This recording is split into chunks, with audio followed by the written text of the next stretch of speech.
These handmade scissors have been produced in Sheffield, England for over 100 years. But compared to a $2 mass-produced pair, the kitchen scissors will cost you over $100, and a pair of professional tailor's shears cost $315. So just what is it that makes them so expensive?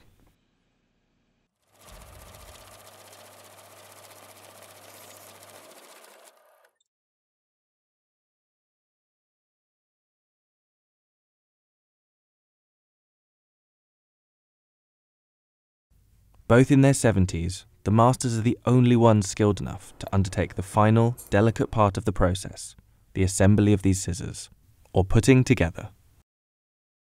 When I was young, every street corner had a little shop with masters in and working. They've gone, you know. At one stage we were doing like 85, 90 different types of scissor.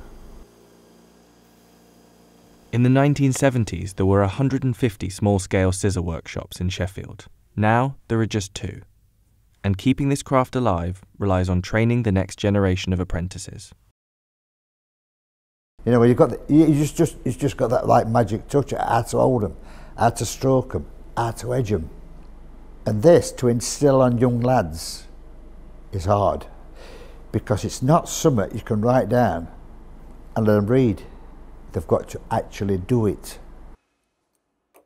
Unlike cheaper mass-manufactured scissors, almost all of the work is done by hand. The starting outline of the scissor is hot drop forged off-site. This is called a blank. And while it may already have the shape of a very rough pair of scissors, the process has only just begun. The blanks first need to be drilled, counterbored and tapped. This puts a hole in the centre of each half and adds a thread to that hole.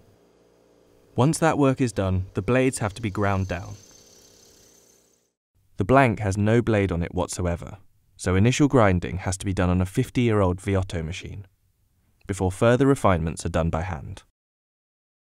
So if you were to look at a cheap pair of scissors, you'd quickly notice that it's actually a stamped out piece of metal that have just been bolted together and a blade's edge put on them. So when we grind the inside of the blade, we'll say there are 3 angles to it. You've got to have a curve from the pinch of the scissor to the point, which means that when the blades are together, you should be able to see a gap through the middle. We'll also want to grind in a twist, and then finally we want to hollow the blade as well. And what that will give us is a scissor that will only ever touch at the cutting edge. Once the blade is on, the rough edges need to be sanded off, from the bow, the shanks and the nail holes. After everything's sanded down, the scissors are sent off to be hardened, turning the soft, workable metal into a hard final product. Then they're put into the rumbler for a few hours to be acid treated before being dried. Rumbling takes off any grind marks on the surface of the metal and prepares them for polishing. We do different types of scissors. If it was our embroidery stalk, then we could work on maybe 500 embroidery stalks over 2 weeks to a month. However, if we were doing the same size batch, 500 13-inch scissors, then we probably wouldn't even see that within a year. The blades are polished by hand to a mirror finish. Then comes the hardest part, putting together. Traditionally, you would undertake a 5-year apprenticeship before you could even sit at the putter's table. I never had a background like this before. I went straight into an office right out of university, and I was walking down this street and I saw a chalkboard that said scissor makers wanted, and I thought, I've always wanted to work with my hands, but I've had no training in working with my hands. My training began 8 months ago and it doesn't look like it's going to stop for at least another few years. And despite the intricacy, the most important tool isn't anything small and delicate, but a hammer. And I'm only going to get a tap. The hammer is crucial to aligning the blades correctly. So, oh, that's better. The 2 scissor parts are screwed into place, and then a perfect curve is hammered onto each blade. This part of the process is the hardest to get right, and also the hardest skill to pass on. If he hits that with the wrong tension or at the wrong angle or in the wrong spot, he will ruin those scissors. So I've put a scissor blade down and I've taken a swing at it and I've just snapped the blade in half. Once the two halves are married together, a final blade will be put on the scissor. Well, I started in 1959. Roughly the same.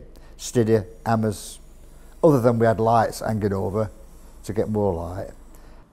You learn, you never forget. It's up here in a diary. Somebody said, say a scissor, and it just comes up on a projection in my head. Manicure, dissecting, thread clip, all different scissors. Sheffield has been home to England's blade-making industry since as far back as the 14th century. It's where stainless steel was originally invented, and it's a city that's famed for its cutlery production. Cliff started making scissors when he was just 15. When I pick a pair of scissors up, it tells me a story. I can open and shut it, it's tight. It's like, you can virtually just shove it away to your finger, and it does the job. That's what you're after. Week after week, year after year if need be. And that's it.